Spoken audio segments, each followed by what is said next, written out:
श्री गरुड़ जी के 7 प्रश्नों का उत्तर दे रहे हैं।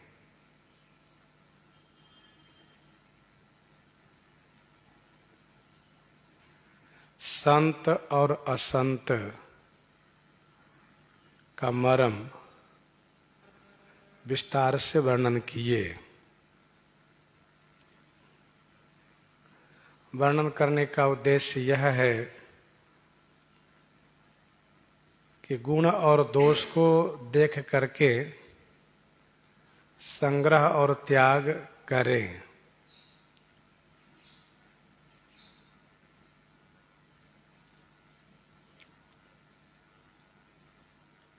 इसके बाद कहा कि सबसे बड़ा पुण्य है अहिंसा होना, अर्थात सबके प्रति अहिंसा भाव रखना, हिंसा भाव न हो।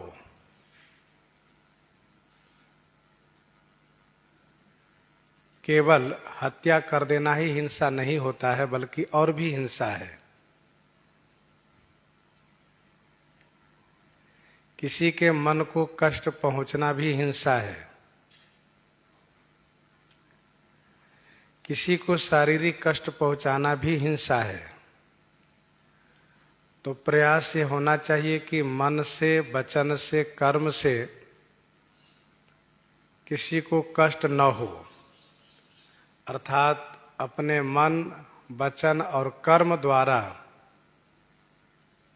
हिंसा न हो। तो सबसे बड़ा पुण्य है जो वेदों में विख्यात है, वह है अहिंसा। अहिंसा परमो धर्मः। और सबसे बड़ा पाप है दूसरों की निंदा करना। दूसरों की निंदा करना, इससे बड़ा पाप और कोई नहीं हो सकता। श्री काकभूषुंडी जी ने कहा कि यह पाप गिरीशा माने पर्वत राज के समान है।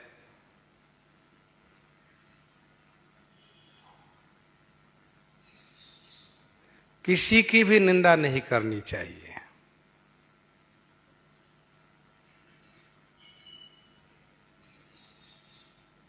गुण और दोष से युक्त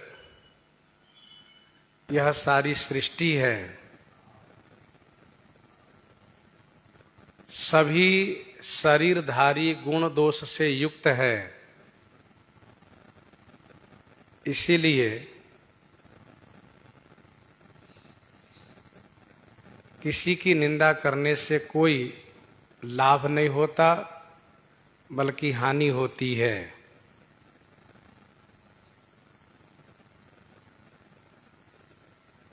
कल हम लोग चर्चा कर रहे थे, निंदा उसको कहा जाता है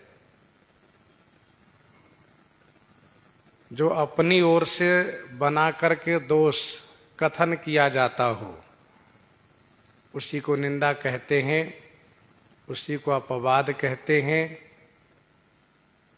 और जो दोष है, जो बुराई है, वैसे उसको भी नहीं कहना चाहिए।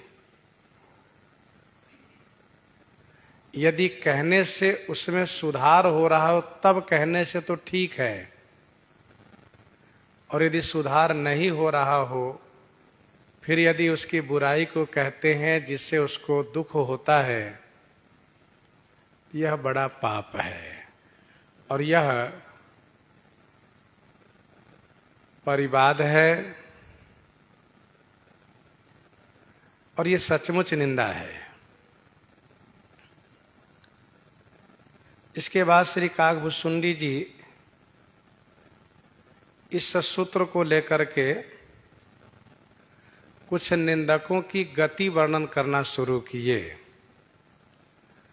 जो श्री हरि की निंदा करते हैं और गुरु जी की निंदा करते हैं, उसका अगला जन्म मेढक का होता है। हरि गुरु निंदक दादुर होई।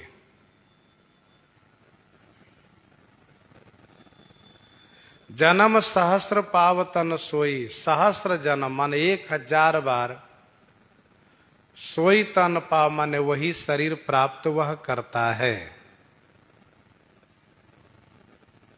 मेढक मरकर भी वह पूर्ण रूप से मरता नहीं। कहिए कैसे? तो और जितने शरीर है, एक बार मर गया तो वह शरीर समाप्त हो गया, अब उसको दूसरा शरीर लेना पड़ेगा। लेकिन मेढक शरीर ऐसा है कि मर गया, शरीर सूख गया, लेकिन जब पहली वर्षा होती है तो फिर से मेढक का जन्म हो गया। सूखा हुआ शरीर जिसमें कुछ है नहीं, यूं ही कहीं पड़ा है, लेकिन प्रथम वर्षा की पानी पड़ते ही वह मोटा ताजा होकर के फुदकने लगता है और फिर टर टर बोलने लगता है। इसीलिए ये कहा कि जन्म सहस्र पावतन सोई। 1000 बार वही शरीर पाता है। जैसे सपने में कुछ दुख ऐसे होते हैं कि वह छूट जाता है फिर दुख हो जाता है, छूट जाता है फिर वह हो जाता है। वैसे ही मेढक शरीर छूट गया फिर वही शरीर मिला, छूट गया फिर वही शरीर मिला। 1000 बार जन्म लेना पड़ता है। किसको? श्री हरि और गुरु निंदक को।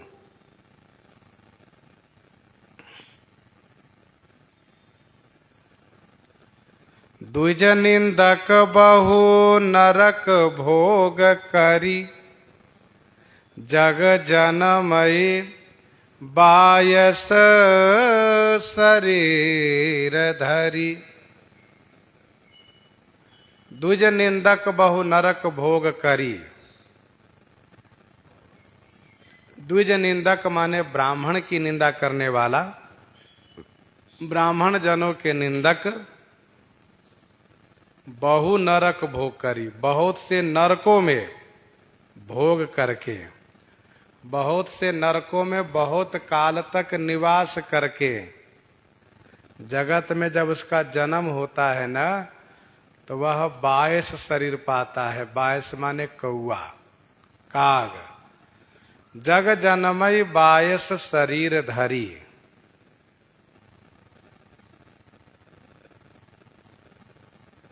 अब इससे तो ये लगता है मेढक को देखने से मानना चाहिए कि ये हरि गुरु की निंदा किया है। कौवे को देखने से मानना चाहिए कि इसने ब्राह्मण की निंदा जरूर की है। जग जनमय 22 शरीर धरी।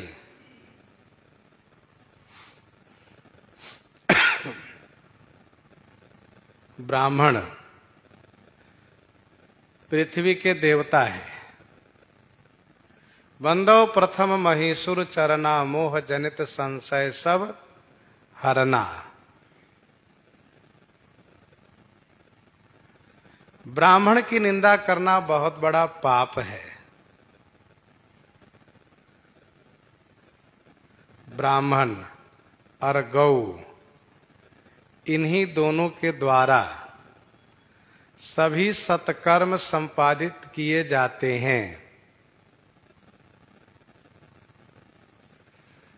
विद्वान क्षत्रिय वैश्य शूद्र ही क्यों न हो जाए, दूध देने वाली भैंस बकरी आदि क्यों न हो, लेकिन ये लोग ब्राह्मण और गौ का स्थान नहीं ले सकते। तो ब्राह्मण की निंदा करना ये बड़ा पाप है। विनय पत्रिका 139 में गोस्वामी जी ने यह लिखा कि प्रभु के वचन वेद बुध सम्मत मम मूर्ति महिदेव मई है। इसीलिए ब्राह्मण जनों की निंदा न करें, और यदि निंदा में प्रवृत्त है तो कौवा बनने को तैयार रहें।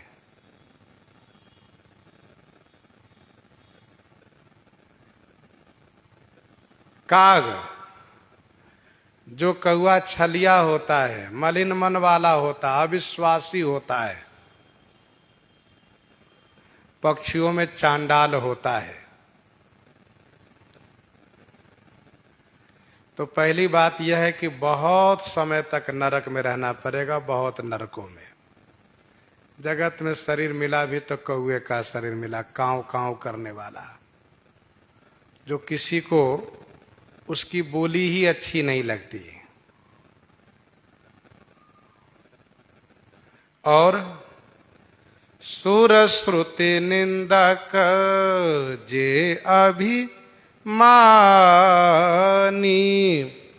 रौरव नरक परहिते प्राणी। सुर श्रुति निंदक जे अभिमानी,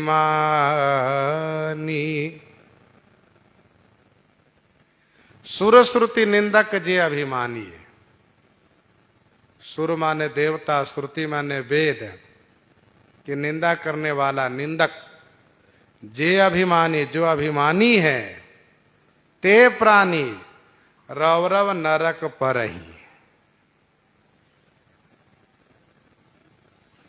देवता और वेद की निंदा करने वाला अभिमानी, वह रूरु नाम के नरक में पड़ता है और वहां बहुत काल तक क्लेशित होता रहता है।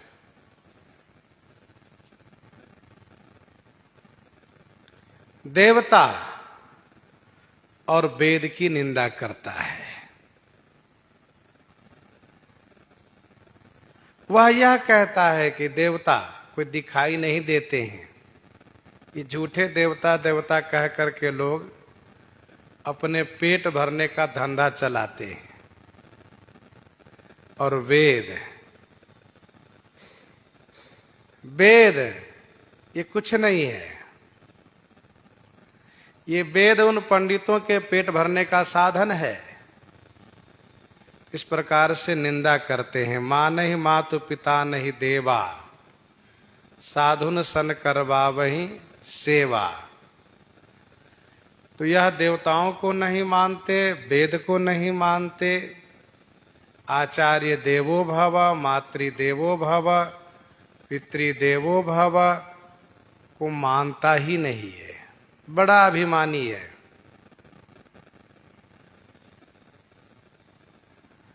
भले ही तमाम प्रकार के क्लेश प्राप्त करता है, लेकिन वह देवता और वेद को नहीं मानता।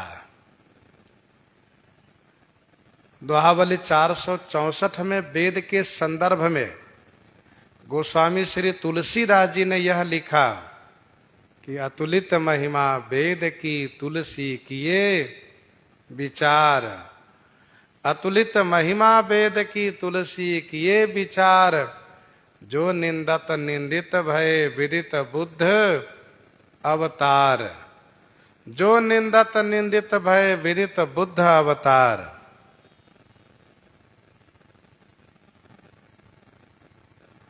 तो वेद की निंदा करने पर भगवान ही उस दंड के भागी होते हैं, तो फिर मनुष्य को दंड मिलना कौन सी बड़ी बात है। बुद्ध भगवान का अवतार है, उन्होंने वेद की निंदा की तो वे निंदित हो गए। सनातन धर्मियों की दृष्टि में निंदित हो गए वे। तो श्री काकभूषुंडी जी कहते हैं देवताओं और वेदों की निंदा कभी न करें। और हो ही उलूक संत निंदारत, मोहनी सा प्रिय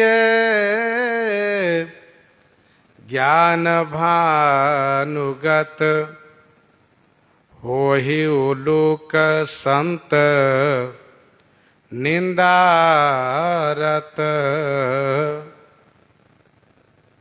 हो ही उलूक संत निंदारत। संत निंदारत, संतों की निंदा में रत माने अनुरक्त। संतों की निंदा में जो पारायण है, अनुरक्त है, वह अगले जन्म में उल्लू बनता है। उल्लू को क्या प्रिय है? कहा अंधकार। इसको कौन सा प्रिय होता है? कहा मोह निशा प्रिय, ज्ञान भानुगत। ज्ञान रूपी भानु माने सूर्य से, गत माने रहित होता है।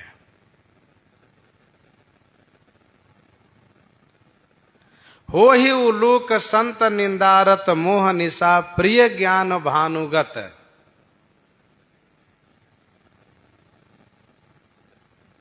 संतों की निंदा करने वाला उल्लू बनता है।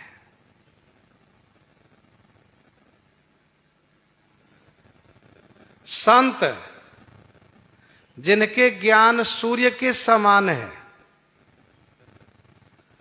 जो जगत में ज्ञान वैराग्य भक्ति रूपी प्रकाश लोगों तक पहुंचाते हैं। जासु ज्ञान रवि भवनिसी नासा, बचन किरण मुनि कमल विकासा। जो संत हमेशा परोपकार परायण रहते हैं, परोपकार बचन मन काया, संत सहज स्वभाव खगराया। ऐसे संतों की दिन रात जो निंदा करता रहता है,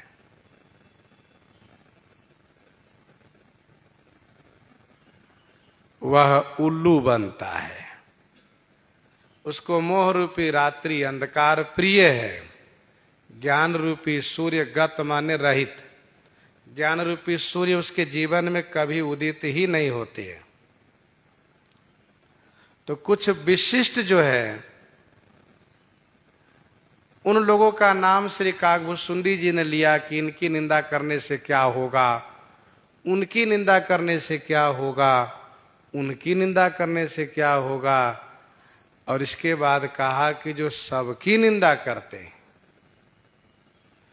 कुछ ऐसे लोग होते हैं जो किसी की बड़ाई करते नहीं। कुछ ऐसे भी हैं किसी की बड़ाई किसी की बुराई करते हैं, लेकिन कुछ ऐसे भी हैं कि वह किसी की बड़ाई नहीं करते हैं। उनसे कभी भी मिलिए तो वह निंदा के अलावा और कोई बड़ाई प्रशंसा तो करते ही नहीं। क्या देवी देवता, क्या मानव, क्या लोग, क्या समाज, क्या परिवार, किसी की बड़ाई नहीं करता। और यदि बड़ाई करता भी है तो केवल अपनी बड़ाई करता है, सबकी बुराई करता है। तो उसकी क्या गति होगी, क्या होती है? कहा सब कई निंदा जे जड़ करही, ते चमगादुर होई अवतरही। सब कई निंदा जे जड़ करही। जे जड़ माने जो मूर्ख सबकी निंदा करता है, ते माने वह चमगादुर होकर के जगत में अवतार लेता है। ते चमगादुर होई अवतरही।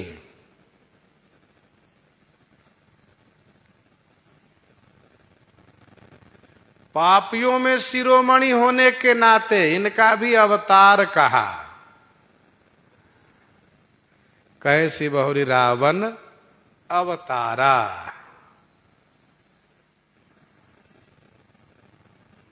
वैसे इनका भी अवतार होता है पापी लोगों का।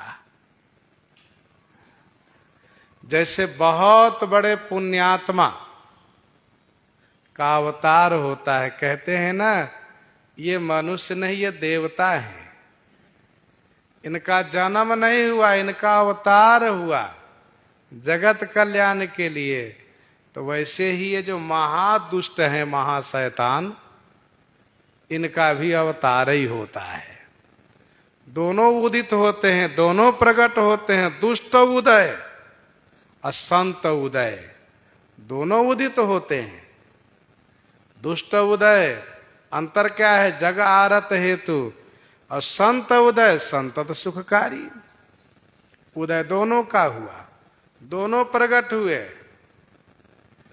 दोनों का अवतार हुआ। कहे शिवहरि रावण अवतारा, और फिर प्रभु अवतार। रावण का अवतार, प्रभु का अवतार।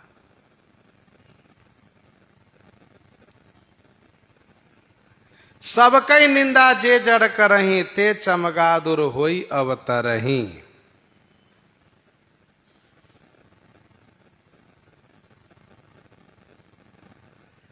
चमगादुर एक पक्षी है,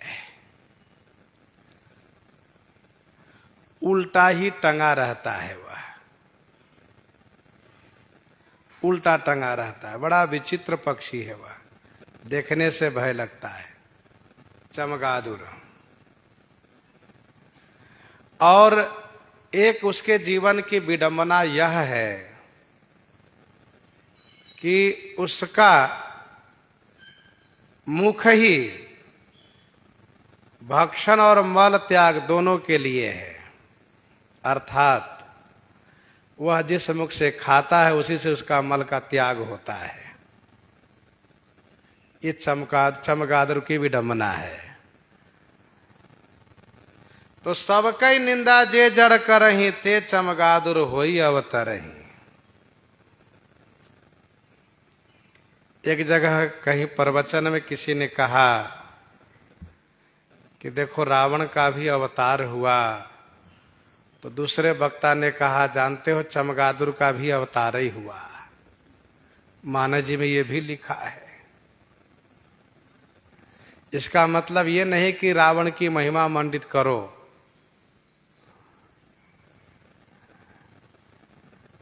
तो ते चमगादुर होई अवतरही। और ये उन लोगों की बात कही गई जो निंदक है। इसके बाद श्री काकभूषुंडी जी कहते हैं, सुनहु तात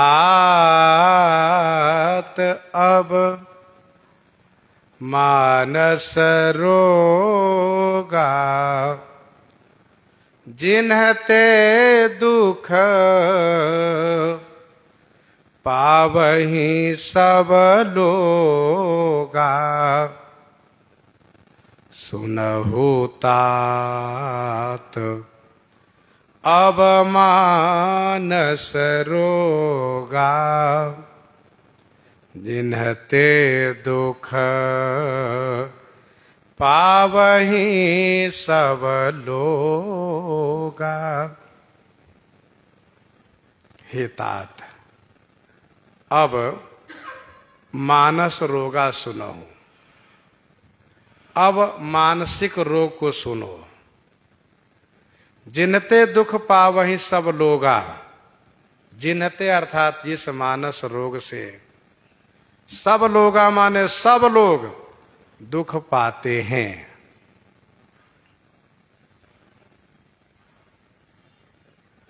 मानस रोग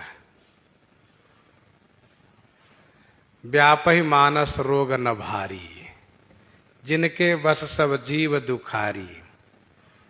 और यही सुन करके श्री गरुड़ जी ने पूछा कि मानस रोग कहु समुझाई। कि मानस रोग क्या होता है?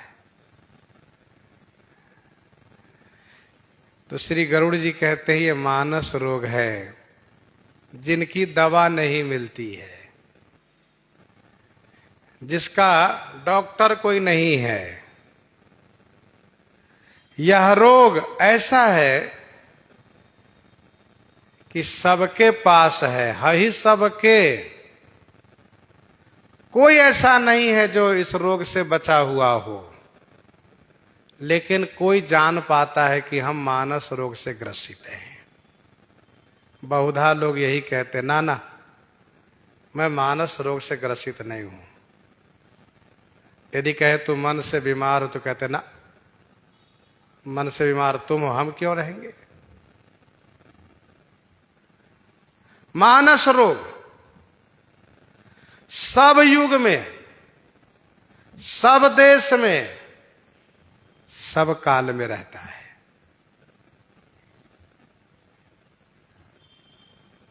भगवान श्री रामचंद्र जी राजा हुए, उनके राज्य काल में सब प्रकार से सुख सबको प्राप्त हुआ।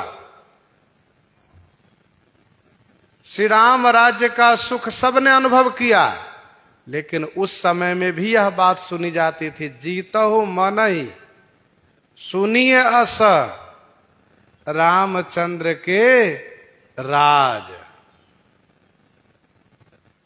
दंड जतिन कर भेद जहां नर्तक नृत्य समाज।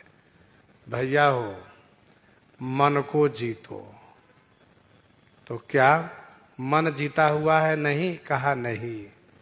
मन पर भरोसा मत करो, मन जीता हुआ मत समझो।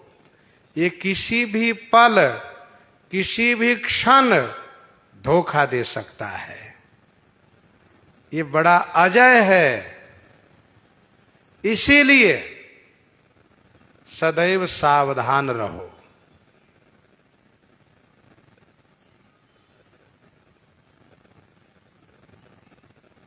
तो मानस रोग।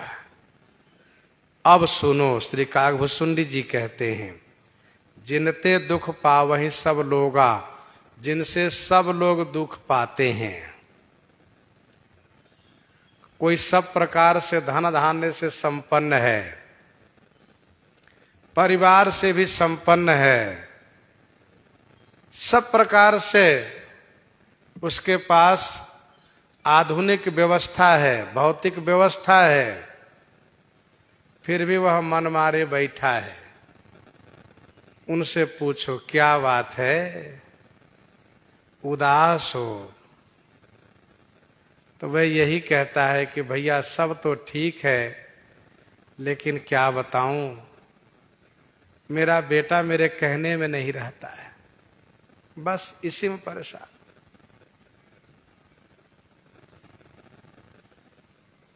जैसा वह चाहता है वैसा उसका बेटा नहीं करता, इसलिए परेशान है। मानस रोग है उसका।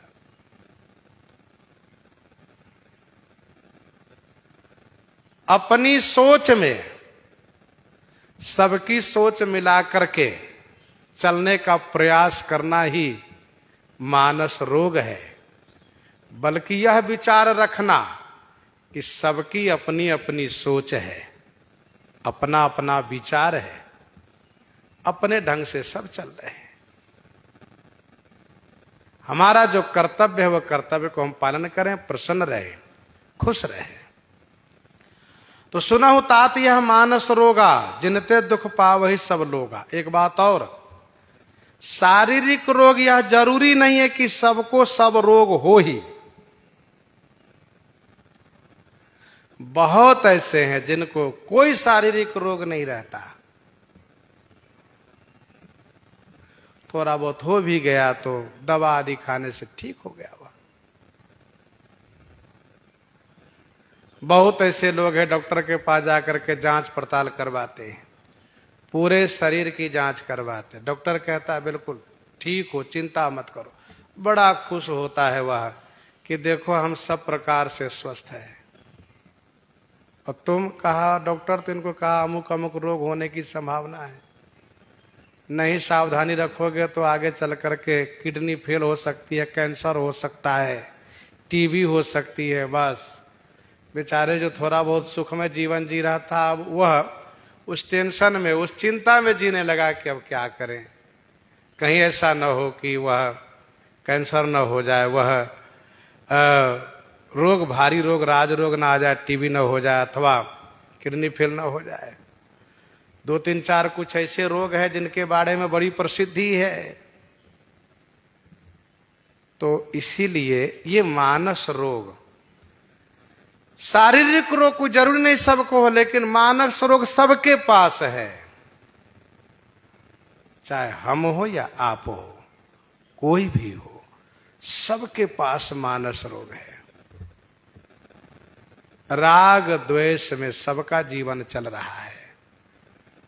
कभी हम खुश रहते हैं, कभी दुखी हो जाते हैं, कभी बड़ा परेशान है, कभी बहुत बड़े प्रसन्न है। मन के अनुकूल हुआ तो बड़ा खुश है, मन के प्रतिकूल हुआ तो बहुत नाराज है, बहुत दुखी है। ये मन का रोग सबके पास है। जिनते दुख पावहीं सब लोगा। श्री काकभुसुंडी जी कहते हैं मानस रोग सबके पास है, सब दुखी हैं मानस रोग से। और इस मानस रोग का मूल क्या है? कहा मोह सकल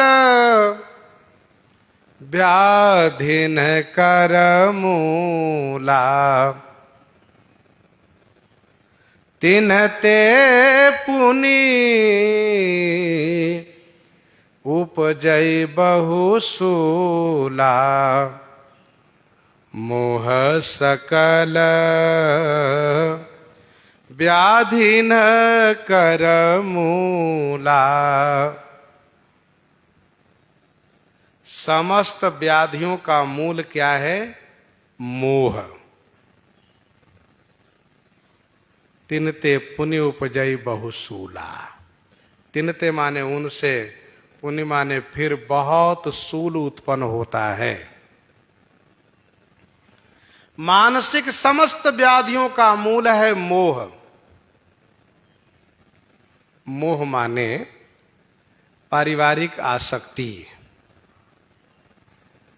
देखो भाई, शारीरिक रोग का मूल है उल्टा सीधा खाना पीना, सरल भाषा में।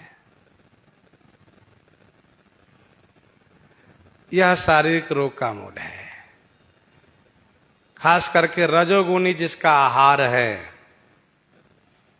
तमोगुणी आहार है, वह विशेष रुग्ण अवस्था में रहता है। सतोगुणी आहार में रोग से बचाव होता है। तो वैसे ही मानस रोग का मूल है मोह। मोह माने विशेष प्रेम, परिवार के प्रति विशेष प्रेम। मोह सकल व्याधि न कर मूला। अच्छा, मोह में शुरू में बड़ा अच्छा लगता है, ये हमारे बच्चे हैं, ये हमारा परिवार है, ये हमारे मित्र हैं, आहा बहुत बढ़िया, हमारा इतना बड़ा परिवार है, खुश हो रहा। इसका कोई परिवार ही नहीं, क्या जाने, हमारा इतना बड़ा परिवार है। वैसे ही चटक मटक रजोगुणी पाने वाले को बहुत अच्छा लगता है, हाँ बहुत बढ़िया है, थोड़ा तीखा है, थोड़ा नमकीन है, बढ़िया पाए। लेकिन बाद में पता चलता है मोह सकल, तो मोह जहां है वहीं से कष्ट होता है। मोह सकल व्याधिन कर मूला, तिनते पुनि उपजई बहुसूला। उनसे बहुत सूल उत्पन्न होता है, बहुत पीड़ा उत्पन्न होती है।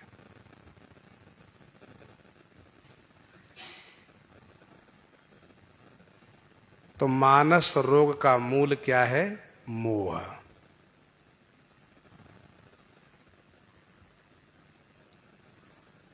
मत कर मोह तू। तो संत महापुरुष यही कहते हैं कि दया करो ठीक है, लेकिन मोह मत करो। प्रेम करो ठीक है, लेकिन मोह मत करो। उनसे पीड़ा होती है। आगे कहते हैं श्री काकभुसुंडी जी, काम बात कफ लोभ अपारा, क्रोध पित्त नित छाती जारा। काम बात कफ लोभ अपारा।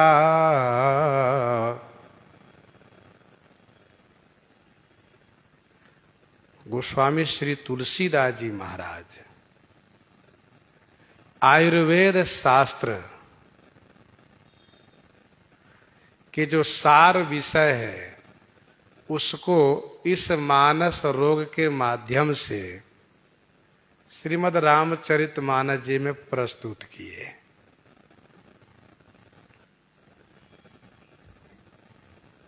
हम और आपका शरीर इन्हीं तीनों से चलता है, वात, कफ और पित्त से। वात माने वायु, कफ और पित्त, इन्हीं तीनों से चलता है। जीवन भी कुछ इसी प्रकार से है, कहीं काम, कहीं क्रोध, कहीं लोभ। काम, क्रोध, लोभ, इन तीनों से जीवन चल रहा है सबका। काम है वात, अपार लोभ है कफ और क्रोध है पित्त। नित्य छाती जारा, नित्य छाती जलता रहता है, नित्य छाती को जलाता रहता है।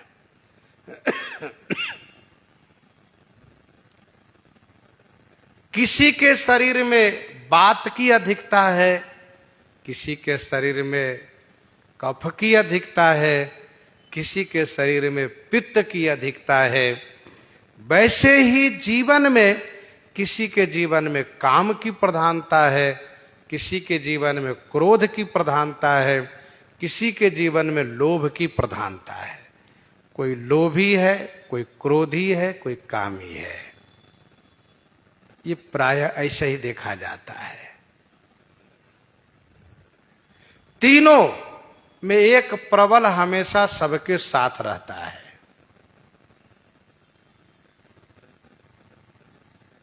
वो स्वामी जी महाराज कहते हैं, श्री कागभूषुंडी जी समझा रहे हैं श्री गरुड़ जी को कि काम ही वायु विकार है।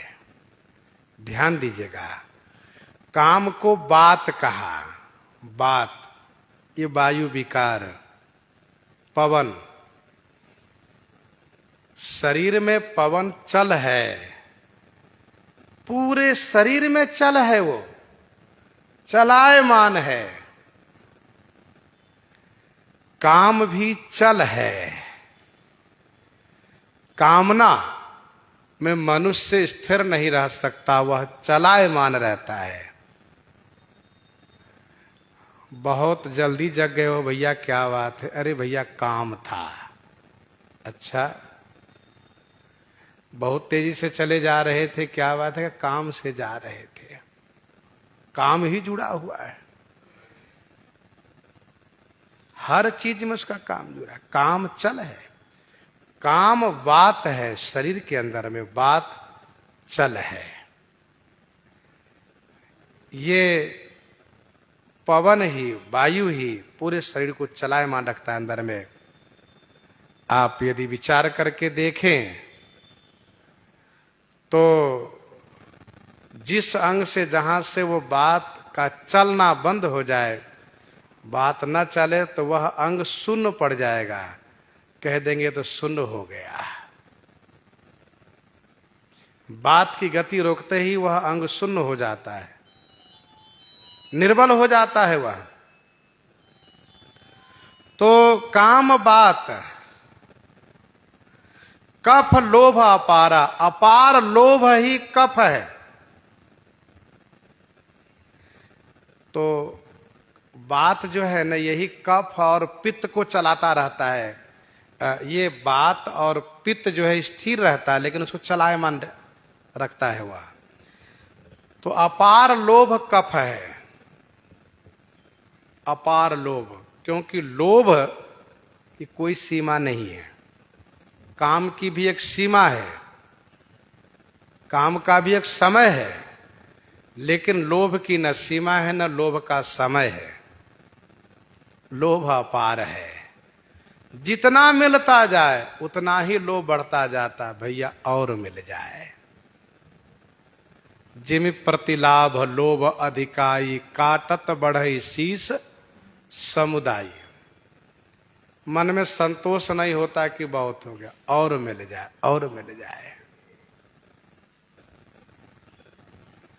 कामना जो थी इतना मिल जाए, उससे अधिक मिला, फिर लोभ बढ़ा, और थोड़ा हो जाए, अरे और हो जाए तो क्या हानि है। और मन हमेशा उस लोभ को बढ़ाने में सहयोग करता है, होने दो, ठीक है। तो अपार लोभ ही कफ है। ध्यान दीजिएगा, शरीर में कफ अपार है, लेकिन कफ और पित्त दिखता नहीं है।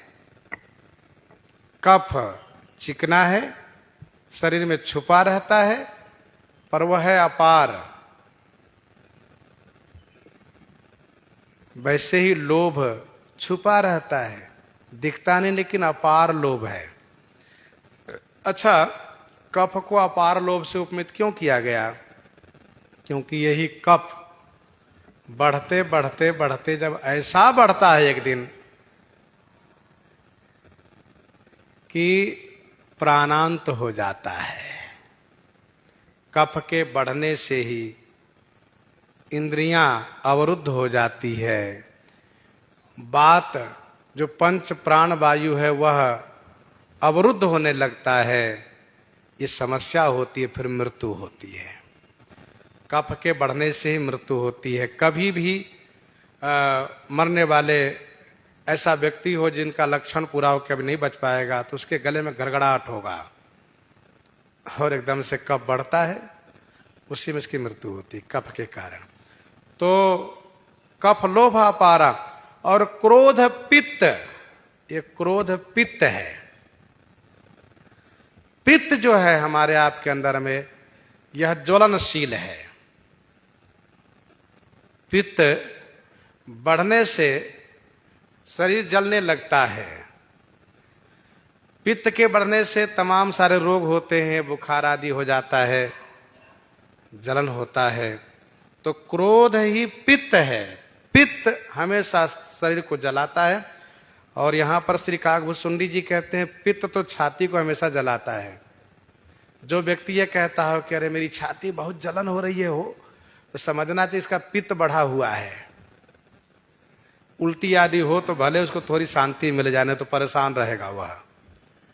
तो क्रोध पित्त, वैसे क्रोध जो है पित्त के रूप में है।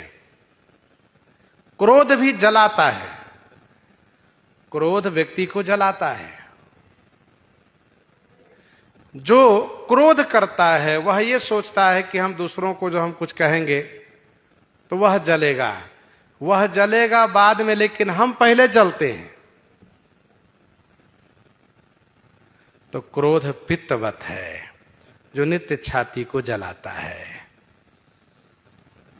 तो ध्यान दीजिएगा, जीवन चलता है इन तीनों से, काम क्रोध लोभ से जीवन चलता है। शरीर चलता है इन तीनों से, कफ पित्त वायु से। बात कफ और पित्त से, इन्हीं तीनों से चलता है। वैदिक शास्त्र में स्पष्ट लिखा है, प्रीति करही जो तीनियों भाई, उपजई सन्नि पात दुखदाई। प्रीति करही जो तीनियों भाई, उपजई सन्य पात दुखदाई।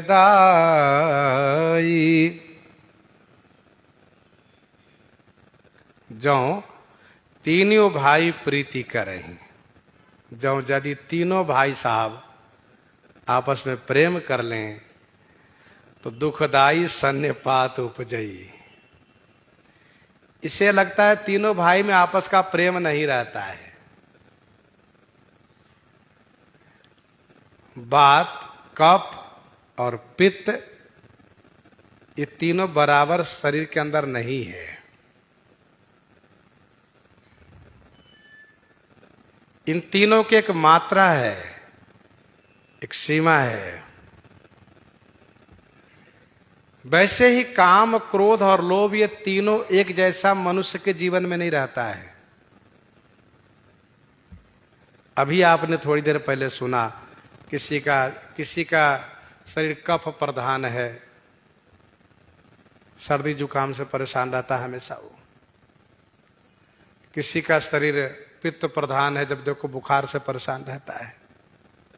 किसी का शरीर वात से प्रधान है, वायु से, तो जब देखो तो दर्द से परेशान रहते, कभी गांठ में, कभी कमर में, कभी पेट में, कभी पीठ में, कभी सिर में। क्योंकि वात विकार से दर्द होता है, पीड़ा होती है। और युवा अवस्था में तो दर्द वात के कारण कुछ कम भी रहता है, लेकिन यदि बुढ़ापा आई तो वह वात विकार तो ऐसी पीड़ा पहुंचाता है कि वो ठीक से खड़े नहीं होने देता है, चलने नहीं देता है। तो बात अच्छा, एक विडंबना यह है कि जिसके जीवन में बात प्रधान है उसको बादी चीज ही प्रिय लगता है, कि हमको अच्छा लगता है, जरूर उसको खाना चाहेगा। जिसके पित्त प्रधान है उसके जो मतलब नहीं पाना चाहिए उसी पर उसका मन जाता है ज्यादा, और जैसे तैसे उसको खाना चाहता है। वैसे ही कफ वालों में भी यही होता है। तो जो उसके लिए नुकसानकारी हानिकारक है, यदि मनुष्य ठीक से विचार करके देखे तो उसको समझ में आ जाए कि मेरा शरीर वात प्रधान है कि कफ प्रधान है कि पित्त प्रधान है, और उस संयम को पालन करे तो वह सुखी रहे। ये शरीर की बात रही। और वैसे ही जीवन में हर मनुष्य को पता चल सकता है कि मेरे जीवन में क्रोध प्रधान है कि काम प्रधान है कि लोभ प्रधान है, ये पता चल जाता है।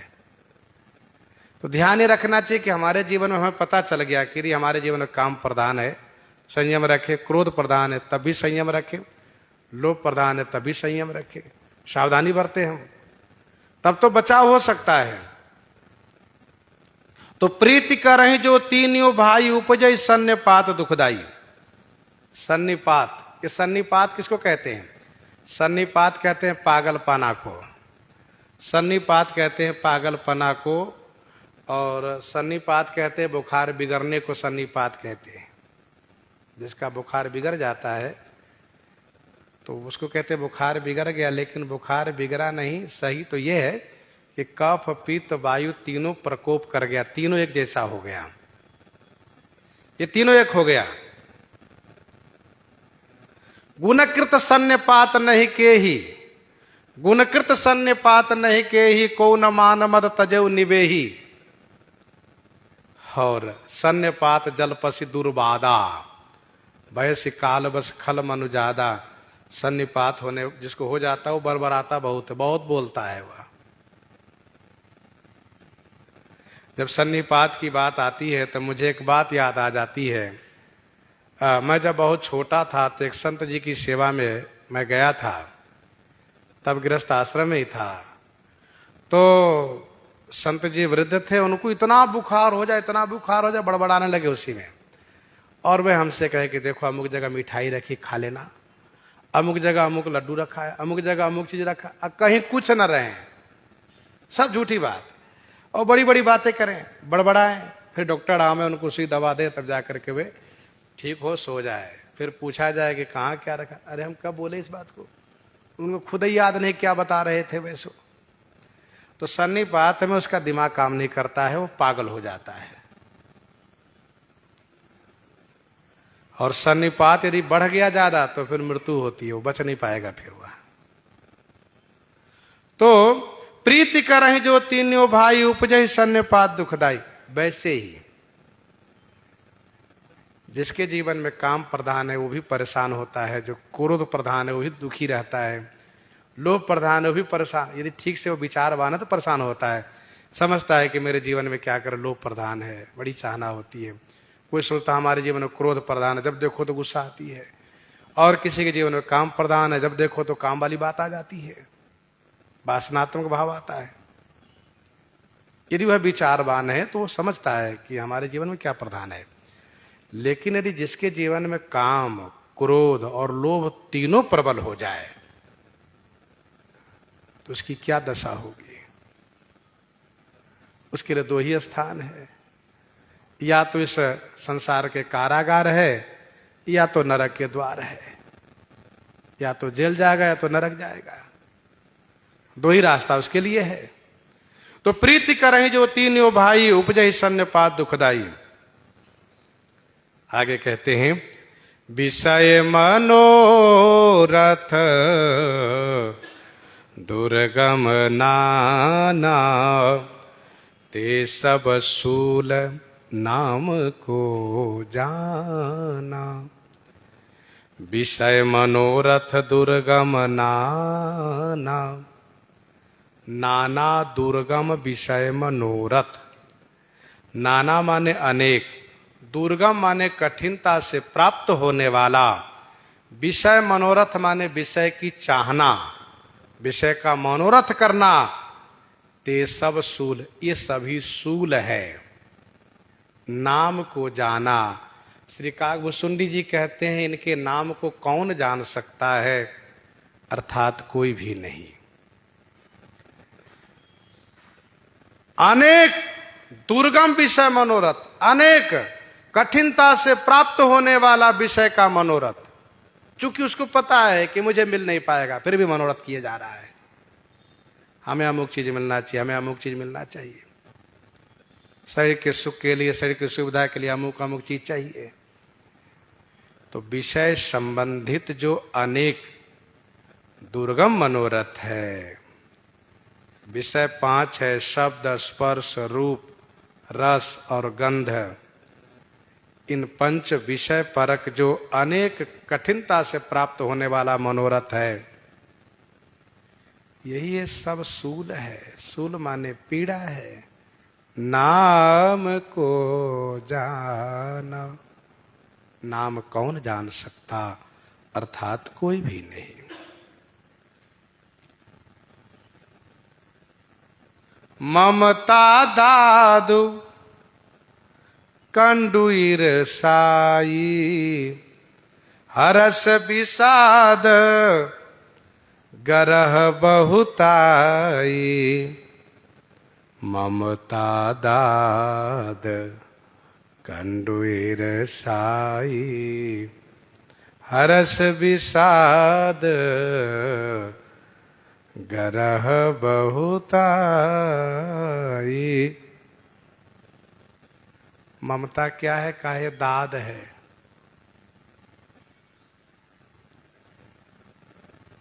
ममता ही दाद है। और ईर्ष्या क्या है? कंडू। कंडू माने खाज है। ममता दाद है, इसको दिनाय कहते हैं, और ईर्ष्या ये खाज है, कंडू। हरस विषाद, हर्ष होना, विषाद होना, यह बहुताई माने बहुत बड़ा गरह है। गरह, गरह उसको कहते हैं, इसको घेघा कहते हैं। अब तो कहीं दिखते नहीं, लेकिन पहले दिखा करते थे। किसी किसी को ये गले में इतना बड़ा फूल जाता रहा, उसको घेघा हो जाए, कहते घेघा हो गया।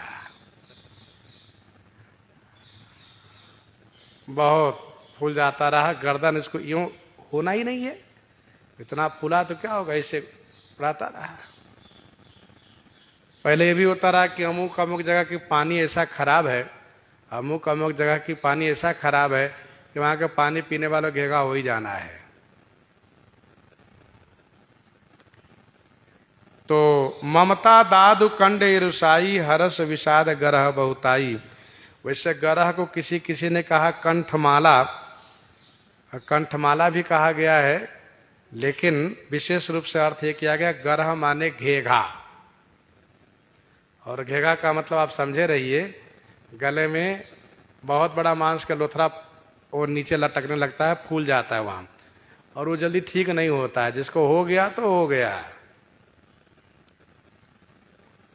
और उसको पीड़ा भी होती है। ऐसा नहीं कि पीड़ा नहीं होती हो, जैसे सुई चुभने चुभने से पीड़ा होती है, वैसे उसमें पीड़ा होती रहती है। ममता दादु, दाद, दाद खाज, ये दो बहुत प्रसिद्ध रोग है। और लगभग प्राय सबको हुआ करता ये भी। दाद और खाज में थोड़ा अंतर है। क्या अंतर है? दाद होता है प्रायः कटी प्रदेश में, कमर में प्रायः होता है, जहां गीले कपड़े पहने रह गए वहां पसीने के रुकने से और गीले कपड़े की वजह से दाद होता है। और दाद मंडलाकार होता है। दाद मंडलाकार होता है, चकत्ता जैसे गोलाकार बन जाता है वो, और वो बढ़ता जाता है। खुजलाने में बहुत अच्छा लगता है, खुजलाने में ठीक लगता है, पर जब तक खुजलाओ तभी तक, इसके बाद में परेशानी होती है। वैसे 18 प्रकार के कुष्ठ में से एक कुष्ठ है ये। 18 प्रकार के कुष्ठ में से एक कुष्ठ है दाद खाज ये सब। अच्छा, कंडू माने खाज। खाज कैसी होती है? कहा खाज का स्वरूप ये होता है कि उसमें फुंसी हो जाती है, और ये सब मैल से ही होता है, साफ सफाई न रखने से ही होता है। यदि साफ सफाई नहीं है तो दाद होगा, साफ सफाई नहीं तो खाज होगा। ये खाज कंडू प्रायः बच्चों के हाथ में हो जाया करती थी, खुजली। तो ये जो खाज है, जो कंडू है, उसका स्वरूप ये है, उसमें छोटी छोटी फुंसी हो जाती है, और छोटी छोटी फुंसी हो जाती है, वो फुंसी पक जाती है, खुजलाओ तो फूट जाती है, फिर पीड़ा होती है, मवाद आता है। और इसमें कोई मंडल नहीं होता, मंडलाकार नहीं, चक्कता नहीं होता, लेकिन फुंसी हो जाती है, खुजली इसमें बहुत होती है। ये दोनों खुजलाता बहुत है। कुछ लोग तो जब हाथ से नहीं मनमाना तो क्या नाम, दीवार से ही खुजला देते हैं। न हुआ तो लकड़ी पाए, जो पाए वही से खुजलाएंगे, बाद में भले परेशानी हो। ये दाद खाज की बड़ी प्रसिद्धि है। अब आप इसको थोड़ा समझने के प्रयास कीजिए कि ममता ही दाद क्यों है, ईर्ष्या ही खाज क्यों है। तो ममता जो है वो दादवत है। जिन पर ममता होती है ना, वह प्रारंभिक अवस्था में दाद के समान, जैसे उसमें खुजलाने में अच्छा लगता है, वैसे उस पारिवारिक ममता में बड़ा अच्छा लगता है। छोटे छोटे हमारे बच्चे हैं, ये हमारे परिवार के सदस्य, सब परिवार है, ऐसा कहाँ। लेकिन जैसे दाद खुजला दीजिए तो परेशानी होती है, वैसे जहां ममता होती है वहीं से परेशानी होती है, क्योंकि वही अपमान करता है जहां ममता होती है। जिनके प्रति ममता होती है उनसे अपेक्षा बहुत होती है, और उनसे अपेक्षा होती है वह करता है उपेक्षा, तो मन को होती पीड़ा। ममता तो न गई मेरे मन से, तो ममता ही दाद है। अच्छा, एक बात और, दाद मंडलाकार होता है, जैसे चक्कता जैसे बन गया गोलाकार, वैसे ममता का स्वरूप यह है कि एक सीमा है, उसके एक परिवार है। हमारी इतना बड़ा ये परिवार है, ये घर है, ये परिवार है, ये उसका मंडल बन गया गोलाकार। वही उसकी ममता है, देह में, गेह में, परिवार में, ये ममता ही दाद है। अच्छा, ईर्ष्या ही खाज है। ईर्ष्या ही खाज है। ईर्ष्या किसको कहते हैं? ईर्ष्या कहते हैं दूसरे के उत्कर्ष से जलन होना।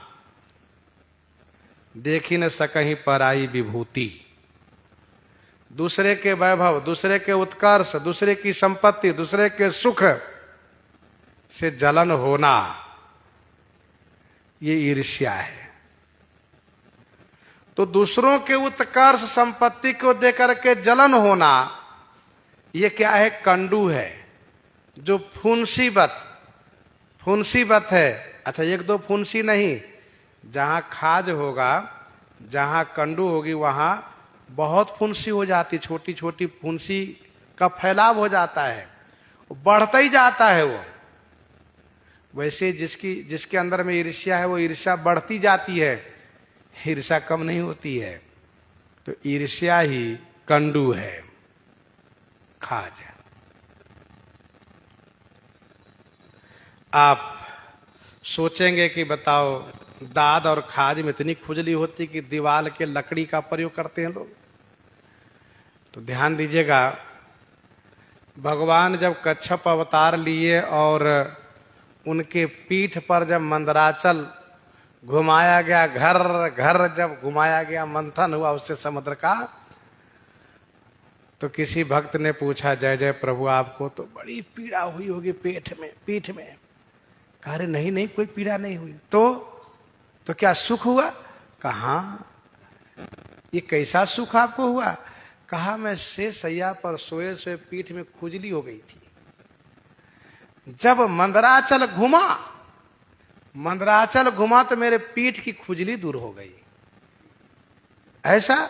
तो भक्त ने कहा जय जय, अब आपका एक नाम सुख कंडू मुरारी भी रखना चाहिए। तो विनय पत्रिका में गोस्वामी जी ने कहा भी सुख कंडू मुरारी। हाँ, ममता दादु कंडे रुसाई, हर्ष विषाद गरह बहुताई। हर्ष और विषाद होना यह घेघा रोग है। बहुताई माने बहुत बड़ा घेघा। अब किसी का घेघा छोटा हो तो ठीक है, कोई बात नहीं है, कपड़े आदि से ढक ले चल जाएगा। लेकिन जिसका घेघा अब वो दाढ़ी से भी बाहर आ जाए तो उसका घेघा बहुत बड़ा दिखता है। तो हर्ष विषाद क्या है? वस्तु की प्राप्ति हुई तो बहुत खुशी हो गई, इतनी खुशी हो गई बिल्कुल खुशी के मारे झूम रहे हैं।